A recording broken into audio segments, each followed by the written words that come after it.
Jeremias, capítulo 6, verso 16. Lembrando para os irmãos que, como é uma série especial sobre o evento da Reforma Protestante, não vai ser uma ministração expositiva.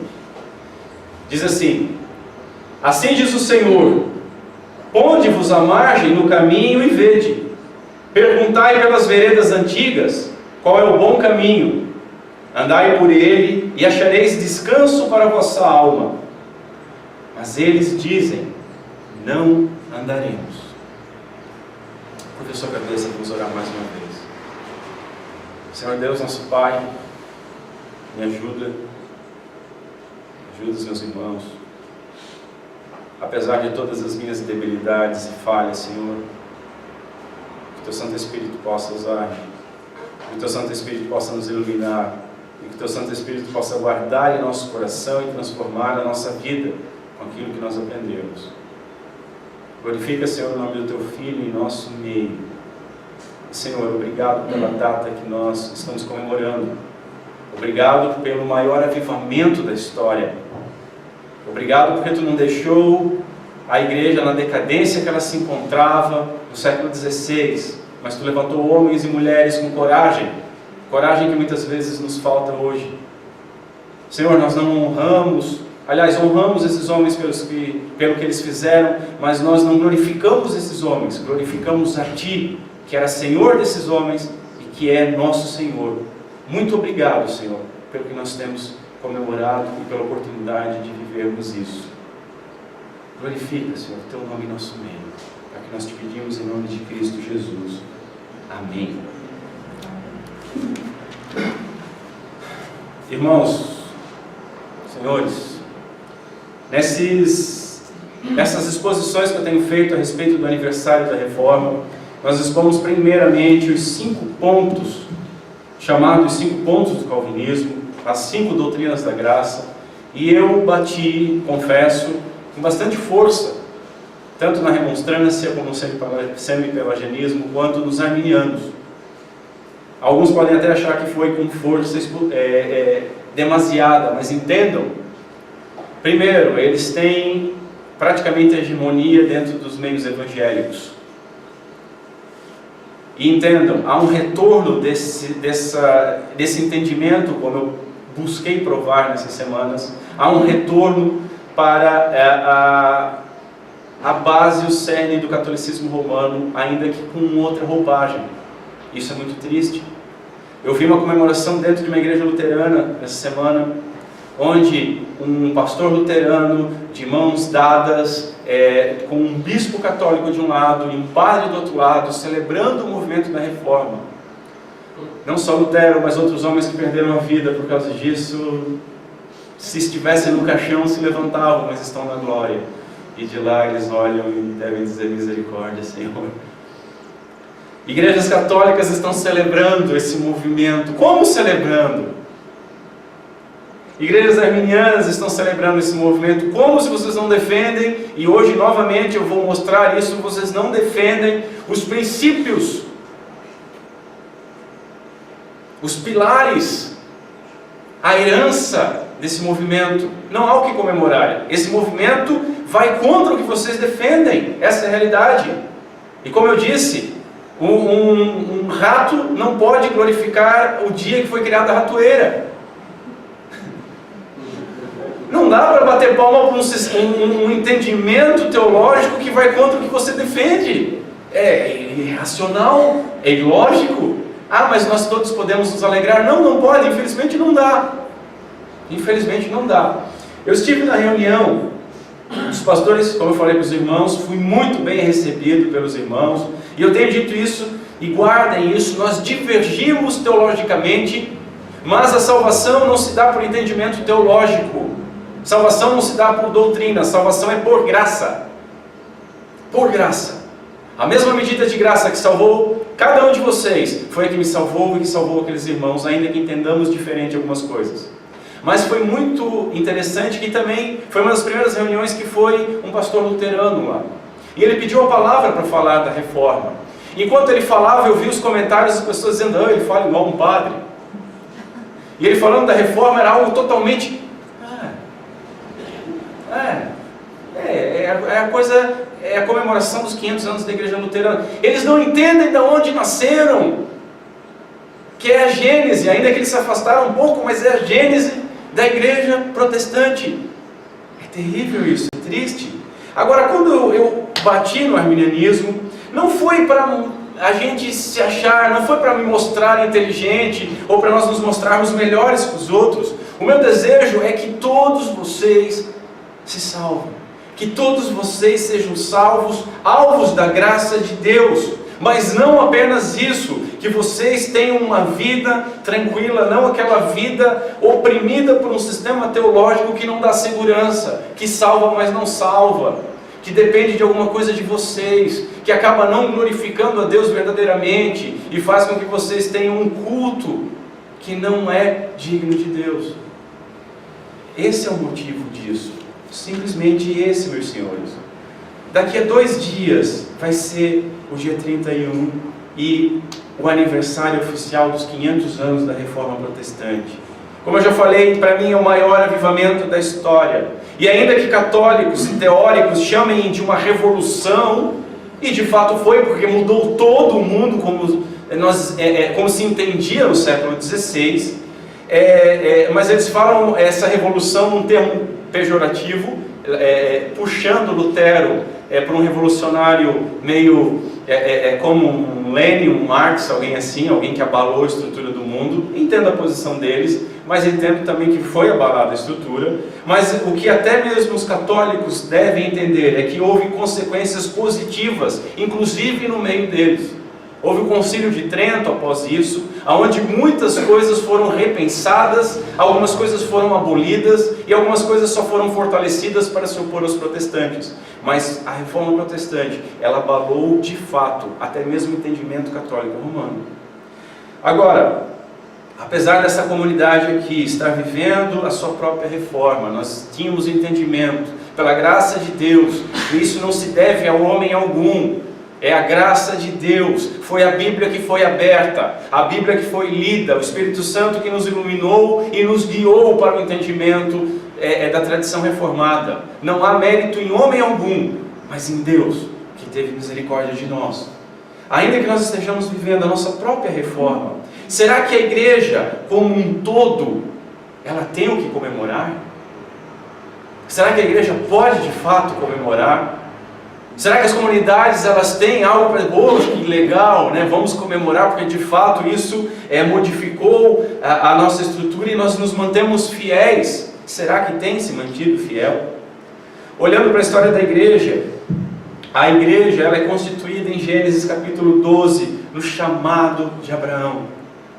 A igreja cristã, ela é constituída, ela é formada no cumprimento da promessa do descendente de Abraão. Esse descendente de Abraão já prometido em Gênesis 3,15, lá no Éden. E essa formação da igreja cristã, ela tem seu início após o primeiro advento de Cristo Jesus, a sua primeira vinda, e em Atos 2, quando a profecia de Joel, capítulo 2, se concretizou. E é muito perigoso quando nós olhamos para Atos 2, algo que aconteceu na festa de Pentecostes, e nós começamos a bater palmas para Pentecostes. O Espírito Santo não é pentecostal, ele é pneumático. Se deu naquela festa o cumprimento da promessa, onde os judeus se reuniram em Jerusalém, e onde o Espírito Santo, agora não mais derramado individualmente, foi derramado sobre toda a carne, sobre a igreja, o outro Consolador, o Consolador igual, o advogado, como Cristo Jesus disse que enviaria da parte do Pai e da sua parte. Logo após isso, perseguições brutais atormentaram a igreja, muito sangue foi derramado e acabaram espalhando a igreja por todo o Império Romano. Olha como Deus usa as coisas. A perseguição fez que o Evangelho fosse pregado mais longe. Isso se dá até que aparece uma figura controversa chamada Constantino. E muitos, Constantino acabou com a igreja, Constantino tem muita utilidade, Deus usa todas as coisas para a sua glória. E quando Constantino, movido por interesses próprios, se ele se converteu de fato ou não, não interessa. Ele fez algo temerário que caneteou e transformou todo o Império Romano, que tinha um panteão de deuses em um povo que agora teria só um Deus, um povo monoteísta. Transformou todos em cristãos por um decreto. É o Estado se metendo. Claro que as pessoas não foram transformadas, mas qual foi a consequência disso? Houve uma entrada do humanismo na igreja? Houve, claro que houve, mas com esse período de paz, as doutrinas que estavam mal estabelecidas começaram a ser discutidas, e o próprio Constantino chama os concílios esses que nós respeitamos até hoje, onde os credos, o credo niceno e outros, o credo de Constantinopla, eles foram escritos, e é da onde nós extraímos o entendimento de Deus, Trindade, Cristo, salvação, segunda vida, ressurreição. Nesse tempo aparece a figura de Agostinho, porque agora não mais perseguidos, os homens puderam sentar, ler e escrever, e guardem esse nome, Agostinho. Mas no decorrer da história, como tudo que é bom acaba durando pouco nesse mundo, houve um declínio espiritual da igreja. Como eu já falei para os irmãos, em 1229 foi proibido a leitura bíblica, instituído pelo governo da igreja até então. Olha, não se lê mais a Bíblia. Quem interpreta a Bíblia é a igreja, o clero vai falar o que está na Bíblia, e vocês não podem mais ler a Bíblia, e isso era punido com morte, oficializando esse distanciamento da igreja com as Escrituras. Passado mais algum tempo, numa prática já constante das indulgências, John Tetzel, ele é imbuído de coletar e ser o chefe da coletoria das indulgências por toda a Europa. E o objetivo era construir a Basílica de São Pedro. Quando você vê lá o Papa, né, os caras lá adorando o Papa, aquela basílica, aquilo lá contribuiu também para a reforma protestante, porque eles tiveram que arrecadar dinheiro para isso, e aí eles passaram dos limites. John Tetzel é uma figura também controversa. Ele tinha uma frase muito legal, que a indulgência, os irmãos sabem, eu já falei para os irmãos, havia a crença de uma doutrina de purgatório, e como o catolicismo, o pecado era limpo no batismo, totalmente limpo, o pecado original, mas o cristão, ele cometia pecado, e não era suficiente a sua penitência aqui, então ele não podia ir para o paraíso, então ele tinha que ir para um purgatório, ser purgado dos seus pecados. Bem bacana isso, né? E aí ele podia ficar muito tempo lá sendo queimado, até ser purificado, e aí poder entrar na glória. Ou seja, o purgatório é diametralmente oposto a Cristo Jesus, que fez tudo por nós. Ponto. Mas o sentimento, isso não é coisa só de esquerdista hoje, o sentimento era passado da seguinte forma: olha, os seus queridos que já morreram estão no purgatório, e você pode comprar a indulgência deles. E se o Papa assina a indulgência, essas almas saem do purgatório. E aí ele dizia que quando a sua moeda caía no cofre da igreja, com o tilintar dessa moeda, a alma do seu parente saía do purgatório. Imagina se eu chegasse aqui para vocês, essa sua vozinha, essa sua bisavó que está lá, ela está queimando, você pode livrar ela de lá. Traga um dente de ouro, traga uma moeda, traga uma caneca, traga qualquer coisa para a igreja, né? Isso se faz hoje em dia, gente, com outros nomes. Eu vi um programa de um dos canais católicos, do apresentador dizer assim, ó, você que tem, eu não estou mentindo, você que tem aquela correntinha de ouro parada, você que tem aquele dente de ouro do seu avô e da sua avó, mande para a gente, porque nós precisamos de dinheiro para construir tal coisa, e isso vai ser uma bênção. Não é nada novo. Com esse Tetzel, ele vai para a região da Boêmia, hoje Alemanha, e lá ele se encontra com Lutero. Lutero é uma figura legal. Lutero, ele começa a estudar teologia, a família queria que ele fosse advogado, ele tem uma experiência muito terrível, faz uma promessa, entra no mosteiro, começa a estudar, vira padre, se transforma num padre, num doutor de teologia, e começa a ensinar então teologia na Universidade de Wittenberg.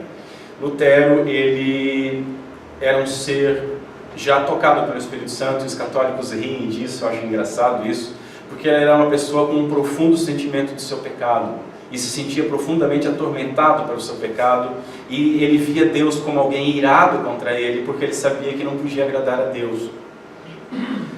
Nesses seus estudos, ele começa a apresentar e chega em Romanos capítulo 1, verso 17, o justo viverá pela fé, onde ele entende que não era o que ele fazia, mas a fé na justiça que Deus lhe deu em Cristo Jesus. Então não dependia dele, não dependia nem mesmo da fé, mas de Deus usar a misericórdia. Isso transforma a vida dele. Ele já tinha feito algumas teses a respeito de salvação, e aí com a chegada do Tetzel, ele vai à capela de Wittenberg. Entendam o seguinte, isso é romantizado, como se Lutero chegasse no meio da missa e batesse lá com um martelo. Era um mural. A capela era a capela da universidade, e nesse mural eram colocadas teses a qual os estudantes, num tempo onde a universidade, você não ia lá para pintar os seus pelos do sovaco de rosa, mostrar os seios, pintar o cabelo, se dizer pansexual e bater tambor fora Temer e fazer aquelas performances que os irmãos têm visto, escatológicas, mas iria se estudar. Se discutiam essas teses durante a semana. E ele vai lá e coloca essas teses a respeito das indulgências. Simplesmente isso. E em primeiro momento isso não causou um grande fervor, principalmente em Roma. Mas as pessoas leram e as pessoas resolveram discutir. E aí o que aconteceu? As pessoas entenderam que estavam sendo expropriadas dos seus recursos. E aí elas fecharam a mão. E aí Tetzel parou de arrecadar dinheiro. Como doeu no bolso da igreja, o que está acontecendo lá? Existe um demônio de um monge agostiniano, ele entra no monastério agostiniano, que ele está propagando umas ideias e as pessoas não estão mais dando dinheiro. Isso se dá, o momento que ele prega essas teses é o dia 31 de outubro de 1517, isso na capela de Wittenberg. Irmãos, toda a tradição protestante tem o seu início aí. Não, naquele dia surgiu as igrejas, não, há um desenvolvimento nisso, mas surge ali. Já haviam pré-reformadores, homens do nível de John Hus, homens do nível de John Wycliffe. John Hus, até um padre, ele tinha dito quando ele foi morto na fogueira, cantando, glorificando o nome de Deus, porque ele estava sendo digno de morrer pelo Evangelho. Ele disse que hoje vocês estão silenciando um ganso, mas em pouco tempo Deus levantará um cisne a qual ninguém vai poder silenciar. Hus é muito próximo de ganso. Luther é muito próximo de cisne nas línguas bavárias. Se foi uma profecia, fica a seu critério. Até ano passado, a maioria dos evangelhos, como eu falei para os irmãos lá na reunião que eu estava com os pastores, queria que isso era algo simplesmente da igreja luterana. Eu durante muito tempo dentro da igreja, Lutero, coisa, é algo deles lá, nós aqui somos outra coisa. Nós nascemos, sei lá, com Kenneth Reagan, nós nascemos com Benny Hinn, nós nascemos com a Eni lá, da quadrangular, sei lá de onde é que a gente nasceu, não sei. Nós não temos... Não tem como você ser conservador se você não sabe o que conservar. Você não sabe nem de onde você foi nascido, o que gerou a igreja protestante. Mas muito mais que discussão sobre indulgências. A reforma ela falou sobre cruz. A reforma ela falou sobre justificação pela fé. A reforma ela falou sobre graça. Ela foi um retorno às Escrituras. Hoje não há muita pregação sobre pecado, inferno ou juízo nas igrejas, e vocês sabem disso. Assim como há um desprezo às doutrinas da cruz. Os irmãos lembram aqui nessa comunidade, quando eu comecei a falar sobre redenção, expiação, propiciação, justificação, as pessoas olhavam, meu Deus, o que ele está falando? É língua estranha. Porque não havia entendimento dessas doutrinas tão caras. A nossa salvação, a graça e a própria fé bíblica. Olhando para a igreja hoje, fica evidente que ela precisa ser atingida pela reforma. Mas notem, ela precisa ser atingida pela reforma. Ela precisa descobrir a reforma. E eu me corrijo e peço perdão para os irmãos, porque há um ano atrás, quando eu expus essas coisas, eu disse uma besteira. Eu disse que a igreja necessitava de uma nova reforma. Ela não necessita de uma nova reforma. Muito da igreja ela nunca foi atingida pela reforma. Não há como ter uma nova reforma. Pode haver reforma local como houve nessa comunidade, porque não há mais uma igreja que pode ser abalada por uma reforma. Algo que acontece aqui não acontece acolá. Mas as comunidades, elas precisam descobrir essas doutrinas, elas precisam descobrir os escritos dos pré-reformadores, dos pós-reformadores e dos próprios reformadores. Ela precisa se debruçar sobre esses escritos e aprender com eles. Lembrando que reforma não é a ideia de modernizar, por isso que eu quis ler esse versículo de Jeremias, mas é de voltar a uma vereda antiga, restaurar alguma coisa. É um retorno à Escritura como única regra de fé. É, portanto, extrair da Escritura os seus ensinos. É extrair da Escritura as suas doutrinas. É extrair da Escritura os seus mandamentos e as suas promessas. Nós precisamos recuperar a nossa fé histórica, a nossa fé bíblica, a nossa fé confessional e pararmos de ir atrás de modismos, parar de ir atrás de achismos, parar de fazer aquelas colchas de retalhos, onde se pega um pouquinho de cada coisa que alguém fala, junta, faz aquela colcha cheia de retalhos, assim, fica meio estranho e diz, oh, isso é o Evangelho. Não é. O Evangelho nós extraímos da Escritura Sagrada. Uma última observação. Esses 5 pilares que nós vamos estudar, nenhum deles foi escrito, um reformador sentou e disse, vou escrever os 5 solas. Não houve isso. Mas é um senso basicamente comum nos reformadores, a quais historiadores, estudiosos depois, olhando para o passado, coisa que nós não fazemos, identificou isso como comum, e aí sim foi feito essa ideia desses 5 pilares, esses 5 sola, esses 5 somente. Então, o primeiro pilar, sola Escritura, somente a Escritura. Em 2 Timóteo nós vemos o seguinte no capítulo 3, toda a Escritura é inspirada por Deus e útil para o ensino, para a repreensão, para a correção, para a educação na justiça, a fim de que o homem de Deus seja perfeito e perfeitamente habilitado para toda boa obra. Irmãos, a igreja medieval era a única intérprete da Bíblia. Ela não só proibiu, mas ela era a única intérprete. Era dito que o povo ignorante não poderia ter acesso. A ideia de sacerdócio universal dos santos é algo que nasce na Reforma. Ou melhor, é restaurado na Reforma, porque foi o que Cristo fez quando o véu foi rasgado. Não há mais um sacerdote, há o nosso sumo sacerdote, único mediador entre Deus e os homens. Por isso, como eu falei na quarta-feira, a minha oração não é diferente da oração de vocês. Não adianta, pastor, ora por mim e você, porque não, a oração de vocês é igual a minha. Nós temos todos acesso a Deus através de Cristo Jesus. Não há nada de especial na pessoa de quem está aqui na frente, como muitos querem, o apóstolo, o bispo, o pastor, né? Não, somos iguais. Estou numa posição diferente, mas igual a vocês. E mais pecador que vocês, como Paulo diz, os pecadores, o principal. Os documentos escritos na época da igreja medieval, eles eram superiores, ou no mínimo, colocados em pé de igualdade com as escrituras.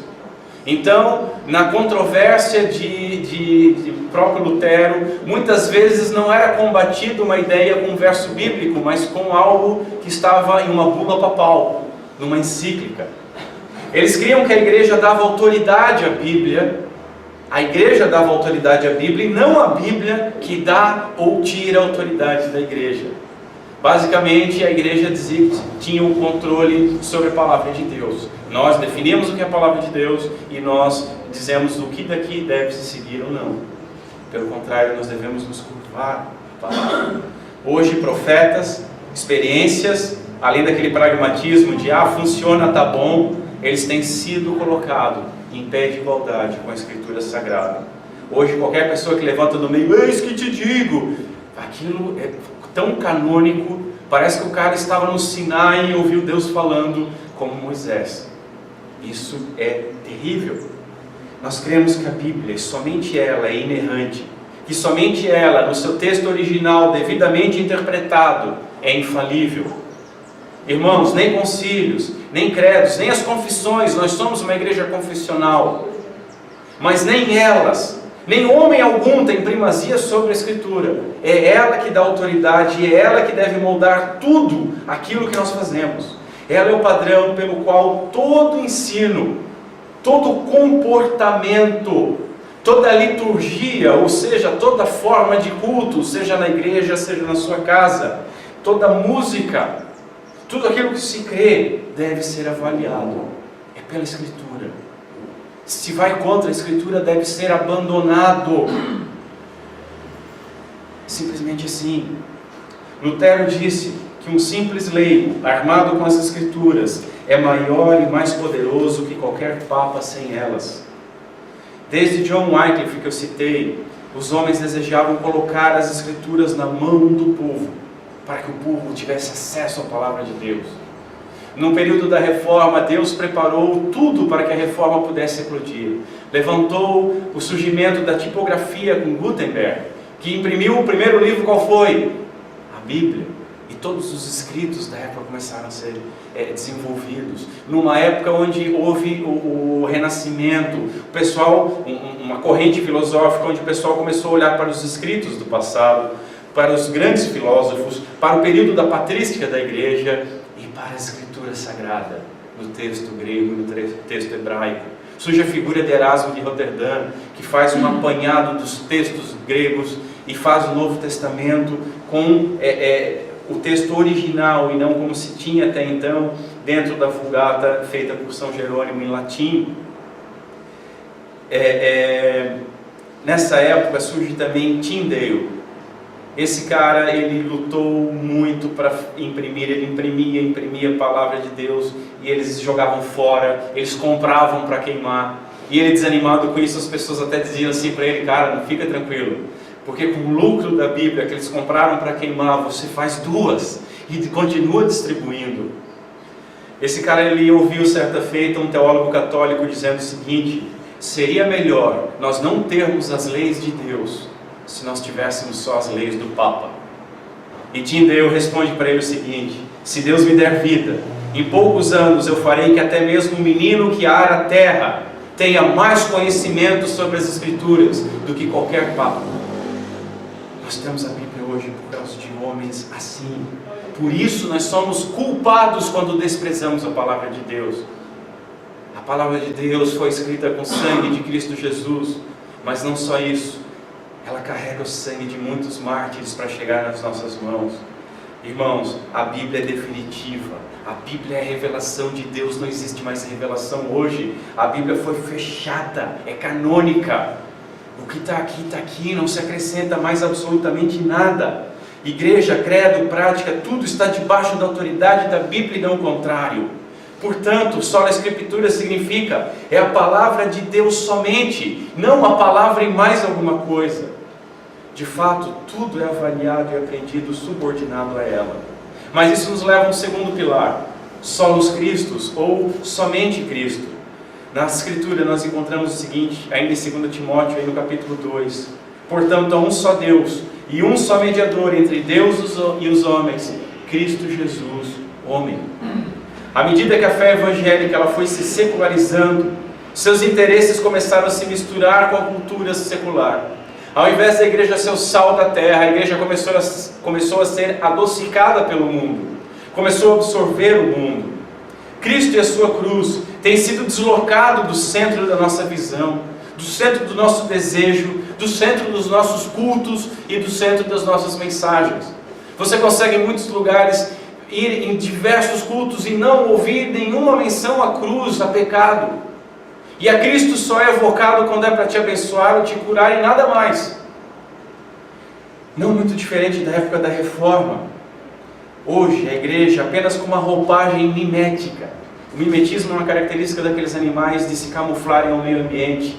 E hoje o mundo tem sido camuflado mimeticamente sob a roupagem gospel. É música gospel, roupa gospel, programa de TV gospel, tudo gospel. E já tem sex shop gospel, motel gospel. Nos Estados Unidos existem filmes eróticos gospel. Olha que bacana, né? Muito bom. Estamos cada vez melhores. Essa roupagem mimética é o que nós vemos hoje dentro da igreja cristã, que não passa de um romanismo piorado. Idolatria, superstições, cerimoniais tolos, blasfemos e foco em obras. Isso se mostra em quem? Naqueles super crentes, aqueles ungidões, sabe? Oh, grande homem de Deus. Não, ele fala, oh, acontece. Nas unções, unge-se tudo. Unge carro, unge pessoa, unge... Em São Paulo tem os caras, unge cueca, unge órgão sexual, unge... Meu Deus! Meu Deus! Nas práticas de dízimo e o abuso a respeito do dízimo, montes, não, eu sou subidor de monte, vamos no monte, quando eu oro no monte é diferente de orar no meu quarto. Cristo Jesus mandou fechar a porta do quarto e orar em secreto, mas no monte é diferente, no monte a coisa acontece. Libertações, curas interiores, quando a Bíblia diz que não há mais nenhuma condenação para aqueles que estão em Cristo Jesus, objetos santos, lugares santos. Muitas vezes nós parecemos muçulmanos que têm Meca, nós parecemos judeus que têm Israel. Ah não, orar na igreja é diferente do que orar em casa. Ou esse lugar aqui foi consagrado para alguma coisa. Meu Deus, tudo isso tem sido somado a Cristo, acrescentado a Cristo e feito com que Cristo perdesse o sabor. Eu vou citar uma pesquisa antiga aqui de 1990, mas ela é terrível. Uma pesquisa feita com seminaristas norte-americanos, ou seja, pessoas que estão estudando para serem teólogos ou serem pastores. 35% deles negavam que a fé em Cristo Jesus fosse absolutamente necessária para a salvação. 35%. Vamos ler diferente. Apenas 65% dos homens formados para serem pastores em 1990 criam que Jesus era absolutamente necessário para a salvação. O cristianismo, entre aspas, mais conhecido hoje, ele perdeu de fato o seu sabor original. E o sabor original do cristianismo é o próprio Cristo. Perdeu esse sabor. Hoje ele é uma mistura insípida, mas ao mesmo tempo agradável, uma mistura sentimental, sem sal, informal, descompromissada, filosófica, simplesmente uma crendice que no máximo se assemelha muito mais a uma crendice mitológica. Um Cristo que é diferente do Cristo das Escrituras. Houve uma substituição da obediência pelo permissivismo. Hoje não tem mais uma obediência restrita, não. Ah, Deus é amor, olha, veja bem, não, tudo bem. Ah, Deus é amor, Deus é quase hippie, né? Vamos cantar Imagine dentro da igreja. Imagina um mundo sem religião, que lindo. Imagina um mundo sem céu ou inferno, que lindo. Essa igreja hippie tem sido implantada. Houve uma substituição da santidade. O que é santidade? É ser separado do mundo pela integridade. Não se cobra mais santidade, mas integridade. O que é integridade? Honestidade, honra, ética. Isso tem substituído a santidade. Notem, essas coisas fazem parte da santidade. Assim como um pneu faz parte de um carro, mas um pneu sozinho não é um carro. Assim como integridade, honra, honestidade não é, de fato, santidade. Houve uma substituição do arrependimento pela recuperação. Não se fala mais em pecado e pessoas se arrependerem dos seus pecados, mas é culto de libertação. Basta uma oração e o mal acaba. Houve uma substituição da fé pelo sentimento. Ah, eu sinto tanto de Deus nessa cerimônia. Ah, mas e a Bíblia? Não, a letra mata. O Espírito vivifica. Houve uma substituição da verdade pela intuição. O que se acha. Houve uma substituição da providência pelo acaso. E esse acaso calcado no mérito e no desmérito imediato. Ah, eu faço isso, Deus me abençoa. Eu faço aquilo, Deus me esmaga. Não há mais um senso de providência. Se os irmãos virem um seriado que tem na Netflix, Saints and Strangers, fala sobre os puritanos povoando a costa leste dos Estados Unidos. E eles os irmãos vendo com todas as falhas que eles tinham, qualquer coisa que acontecia, eles se submetiam a uma providência. Mas não era assim, minha esposa está doente porque Deus quis, dane-se. Não, vamos fazer de tudo que tem ao meu alcance para restaurar a sua saúde. Mas não é o acaso, Deus quis, Deus permitiu que nós chegássemos. A colheita atrasou, está com chuva, mas Deus quis que a chuva se demorasse um pouco mais para talvez com o sol depois, o solo está melhor preparado.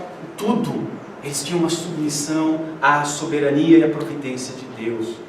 Houve uma substituição da esperança futura. Não se fala mais em esperança futura, mas só se fala em gratificação imediata. É o que você pode ter hoje. Hoje. Nós devemos negar que alguém está pregando o Evangelho se não estiver falando da obra substitutiva de Cristo em favor de pecadores, sem mérito algum.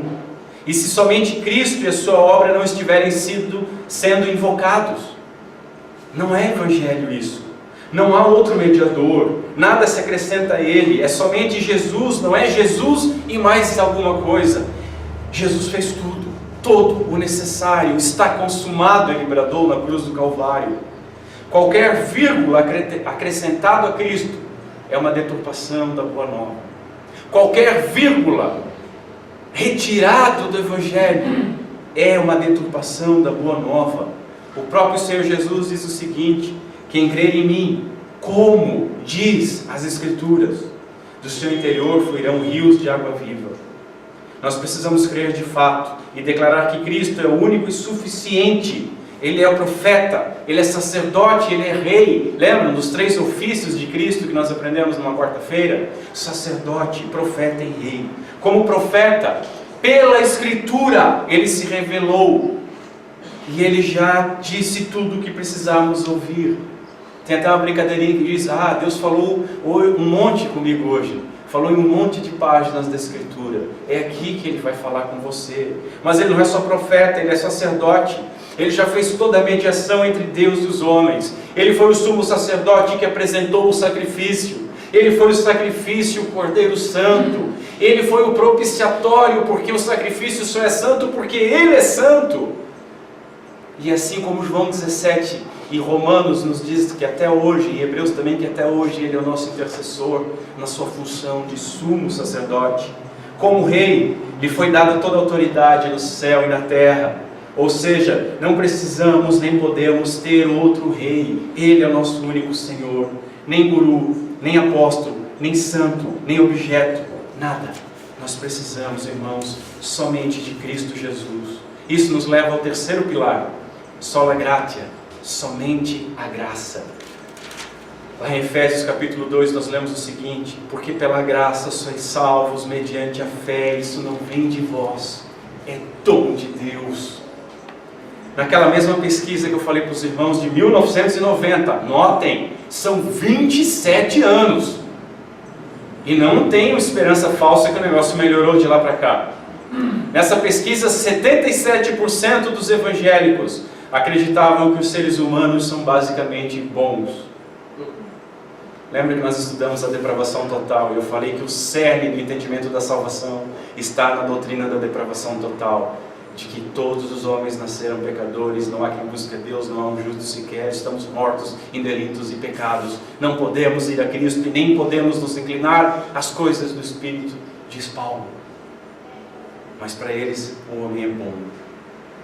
Mesmo Paulo evocando o Antigo Testamento, escrevendo que não há um justo, não há um sequer, para eles não basta. A confiança desmerecida na capacidade humana, ele é um produto da natureza humana decaída. Lembra do que a gente leu no início de Cristo Jesus, dizendo: eu não vim pelos sãos, eu vim pelos doentes. Acontece que todos são doentes, mas alguns são tão doentes que se sentem bons, acham que são bons, não precisam do médico. Nenhum homem pode ser salvo por sua moral, ou pelo seu mérito, ou por algum rito, ou por algo exterior, ou mesmo por algo interior. Busque Deus no seu interior. Não há. Há um coração ali cheio de pecado e de imundície. Não é em nós que está. Nós somos justificados por Deus sem nenhuma obra nossa. A carência do ensino bíblico causa a relatividade da nossa situação, mas é na Bíblia que nós encontramos a gravidade do nosso pecado. É lá que nós encontramos Deus puro, sem ser diminuído por filosofias humanas. Um Deus santo, um Deus vituperado pelo pecado humano, um Deus que está justamente com uma ira santa sobre aqueles que pecaram. E um homem perdido, condenado e preso, é o que a Bíblia diz que nós somos, no nosso estado original, naturalmente filhos da ira. E é aí que a própria Escritura, que nos diz de um Deus irado e justo, que nos diz da nossa condição de mortos e condenados, a própria Escritura nos apresenta o Evangelho, nos apresenta a Boa Nova. E o Evangelho o que é? É a imputação dos nossos pecados em Cristo Jesus e a imputação da sua justiça a nós imerecidamente. Por isso o Evangelho não é um rito, o Evangelho não é alguma coisa que você faz, o Evangelho não é algo interior, como dizia Lutero, é algo totalmente exterior. O Evangelho está totalmente fora de nós, é algo que foi feito por nós e que é dado a nós. É o que Deus fez, não é o que nós fazemos. Nós não somos salvos por nada, absolutamente nada que nós possamos fazer, mas apenas pela obra de Cristo Jesus. Nós não podemos reivindicar absolutamente nada de Deus. Aquilo que nós temos aprendido com os movimentos progressistas tem entrado dentro da igreja. Eu tenho direito de ser feliz, eu tenho direito disso e daquilo, eu trouxe umas esmolinhas, eu tenho direito de ser próspero, eu tenho direito de ser curado. Nós só temos direito à condenação. Esse é o nosso único direito, pelo nosso mérito. A salvação, ela é imerecida, é sem mérito algum. O Evangelho é Deus agindo, elegendo, regenerando o morto, chamando, justificando, santificando e glorificando. É Ele nos resgatando. Por isso, meus irmãos, o que a Reforma restaurou ao padrão bíblico da igreja, desde o seu início, que nós devemos olhar, é que é somente a graça. Não é a graça em mais alguma coisa, somente a graça. E Paulo ainda diz, se é pela graça, já não é pelas obras. Do contrário, a graça, o favor imerecido, já não seria mais graça. Mas isso nos leva a um outro passo, o quarto pilar, sola fide, somente a fé. Romanos nos traz o seguinte, no capítulo 1, visto que a justiça de Deus se revela no Evangelho, de fé em fé, como está escrito, o justo viverá pela fé, evocando Abacuque, o verso que mudou a vida de Lutero. O justo viverá pela fé, somente a fé. E eu vou ler de novo Efésios 2, porque pela graça sois salvos, e isso como? Mediante a fé, e isso não vem de vós. Graça já é óbvio que não vem de nós, porque é um favor imerecido. Mas quando continua ali e diz, isso não vem de vós, é dom de Deus, está falando sobre o quê? A fé. A fé é um dom de Deus, é a dádiva de Deus, a fé é dada por Deus a nós. Agora vejam o seguinte, meus senhores, é normal as pessoas dizerem que nós somos salvos pela fé, e isso pode levar a um engano, que nós somos salvos por causa da fé. Isso pode levar ao engano, o erro está sendo iniciado aí. Pois a justificação é somente pela graça, mediante a fé. É isso que a Bíblia nos apresenta. É somente por causa da obra de Cristo, mediante a fé. O justo viverá pela fé. Ele não é salvo pela fé. Lutero, mais tarde Calvino, eles afirmaram que a doutrina da justificação pela fé, a graça que nós nos apropriamos por fé, mas não a salvação. A fé, essa doutrina da justificação pela fé, é a doutrina pela qual a igreja, ou ela se sustenta, ou ela cai. Porque se não for pela fé, nós vamos colocar mérito, nós vamos colocar obra. É por isso que as pessoas acham que perdem a salvação, porque elas querem colocar obra. Mas se você tem fé que foi Deus que te salvou plenamente, Ele vai te manter plenamente. E como eu disse na semana passada, isso não significa que você vai enfiar o pé na jaca, porque você foi salvo para ser santo e irrepreensível em sua presença. A fé que salva, portanto, meus queridos, não é uma grande fé. mas é a medida de fé que Deus distribuiu a cada um de nós, a fé que é do tamanho de um grão de mostarda, a fé que cada filho recebeu, aquela fé que põe toda a confiança em Cristo Jesus e não quer tirar naco nenhum dessa confiança para Ele próprio. Não é a nossa fé que segura o favor de Deus, não é a nossa fé que atrai a salvação, mas a fé é um dom, a fé é uma dádiva de Deus, a fé é um dom que é consequência da regeneração para a salvação. A fé é um dom dado àqueles que foram nascidos de novo. Novamente eu afirmo, não é a fé que salva, mas a fé que salva pertence aos filhos de Deus, aos eleitos de Deus, aos chamados por Deus. E com isso nós chegamos, então, no quinto pilar: só lhe deu glória, ou somente a Deus seja glória. Nós cantamos hoje, porque dele, por meio dele e para ele são todas as coisas. Paulo vai no capítulo 11 de Romanos desenvolvendo a questão da salvação. Na realidade ele começa isso lá no primeiro capítulo, falando sobre a condenação de todo mundo. Todo judeu está condenado, todo gentio está condenado, não há o que fazer. E ele começa a desenvolver a doutrina da salvação, da eleição, da justificação, e ele vai tratando dos povos. E quando ele chega no final do capítulo 11, ele explode no louvor, porque dele, por meio dele, para ele são todas as coisas, a ele a glória eternamente. Amém. Amém. Meus senhores, aonde a Bíblia perdeu a sua autoridade, aonde Cristo tem sido desprezado ou mutilado, aonde o Evangelho tem sido aguado, aonde a fé tem sido pervertida, entendam, Deus não está sendo glorificado. Deus não existe para satisfazer ambições mundanas. Deus não existe para satisfazer ambições humanas. Deus não existe para satisfazer os nossos desejos e apetites de consumo. Deus não existe para satisfazer os nossos interesses particulares. Mas nós, vocês e eu, existimos para glorificar a Deus. Nós existimos para glorificar a Deus. Tudo provém de Deus, que nos reconciliou em Cristo Jesus. A salvação, meus irmãos, é de Deus, realizada por Deus, aplicada e mantida por Deus, para a glória de Deus.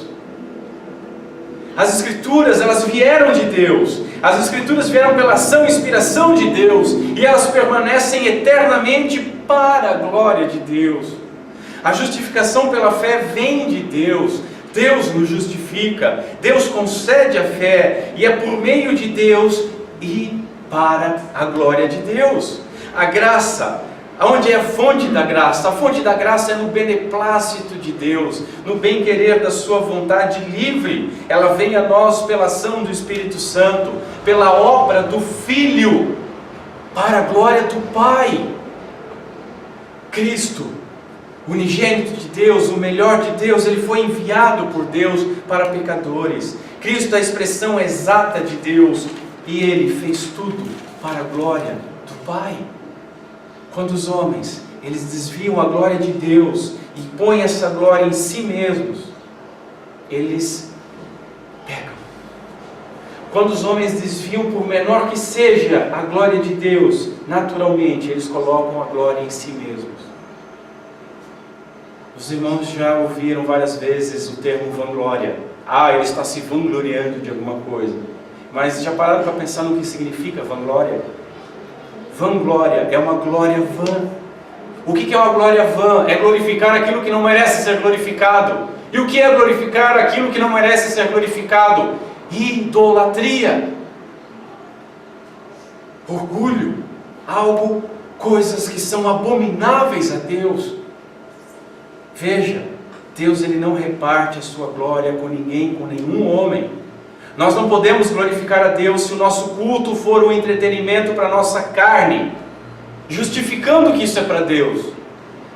O nosso culto será algo agradável para nós. Vamos botar um teatrinho, vamos colocar uma dança, vamos fazer um ato profético, vamos fazer isso ou aquilo, porque o povo gosta. E com certeza nós agradamos a Deus. Não agrada. Ele deixou bem claro como é que é o seu culto. se o nosso culto for uma festa, for um show antropocêntrico, se o nosso culto for irreverente diante do Criador de todas as coisas, o justo juiz, aquele que tem poder para salvar e dar a vida, mas também tem poder para dar a morte eterna, Deus não é glorificado.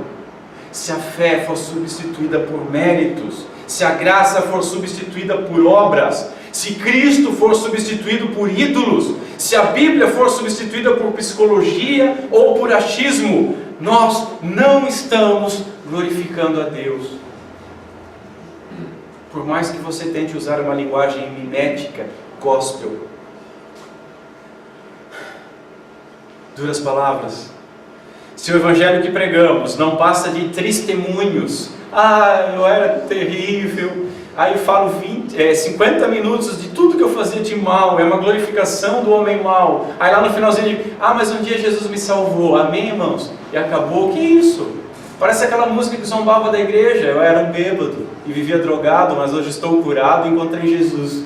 Na casa do Senhor não existe Satanás, era para zombar da igreja, e a igreja zomba de Deus com os testemunhos. Nós temos que dar o testemunho vem da palavra martírio. Primeira coisa que nós damos testemunho é nos martirizando. De que forma? Temos que morrer numa fogueira? Não precisa, mas viver uma vida cristã já é um testemunho. Depois nós somos chamados a dar o testemunho das Escrituras, o que Cristo veio e fez, não da nossa vida, não da nossa vida. Não me interessa o que você fez ou deixou de fazer, me interessa que o Deus que te salvou é o mesmo Deus que me salvou, e é o Deus que pode salvar qualquer um que está ouvindo isso e que não é salvo.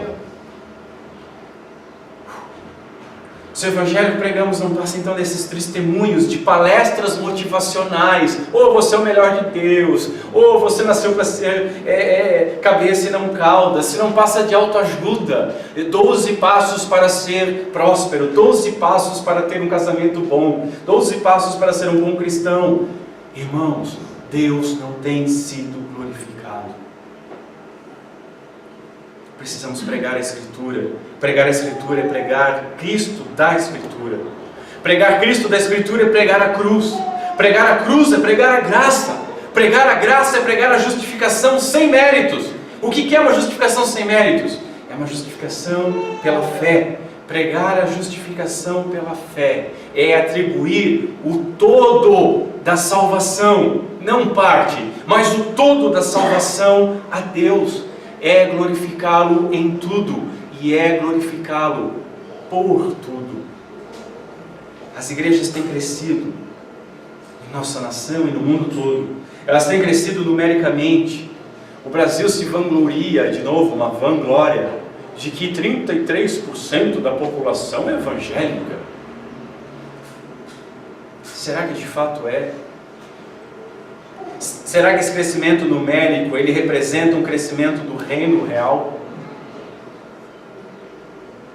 Pode alguém ser salvo sem o Evangelho? Indo numa comunidade onde ela não ouve o Evangelho? As igrejas se transformaram em mercados, e crentes se transformaram em clientes. E para manter cliente, você tem que ser agradável. O cliente sempre tem razão, não é mais Deus.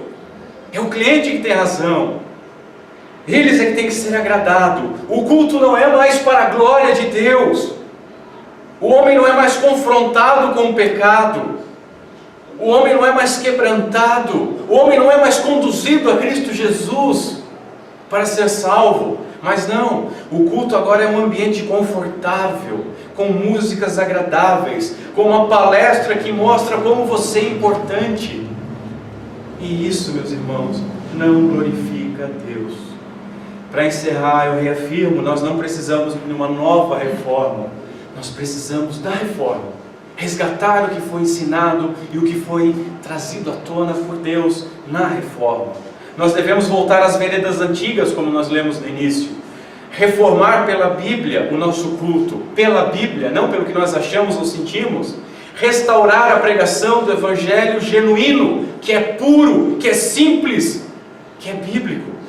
Pois o Evangelho conhecido na Bíblia somente, encontrado em Cristo somente, concedido por graça somente, recebido por fé somente, ainda é e sempre será o poder de Deus para a salvação do pecador, dado para a glória de Deus somente.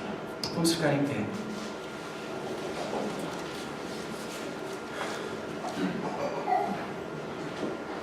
Curva a sua cabeça.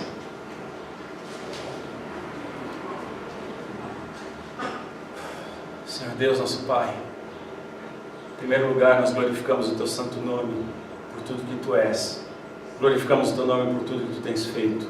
Glorificamos o Teu nome pela reforma protestante, por esse avivamento, por ter Tu, na Tua sabedoria, levantado homens e mulheres que nos deram tanto através do Teu poder.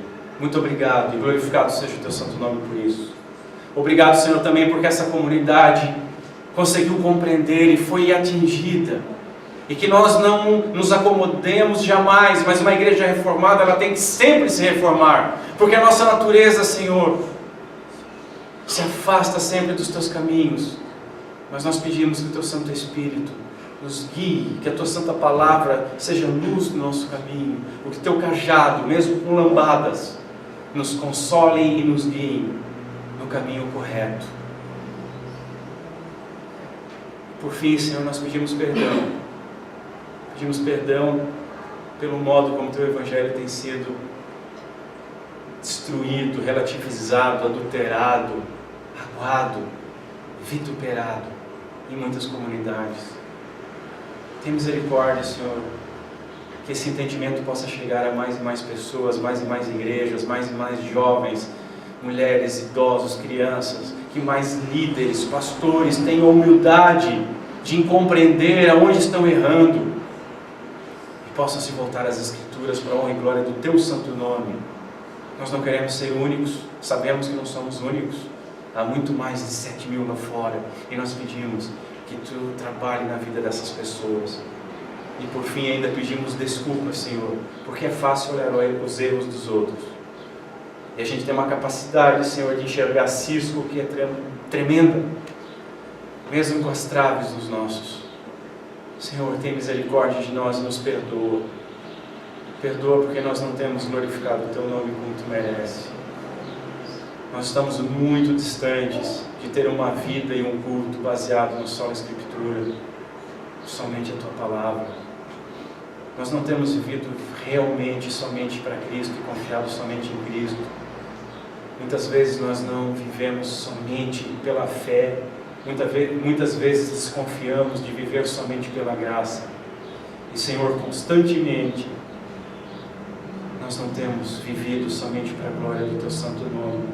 Nos perdoa, Pai. Tu é rico em misericórdia.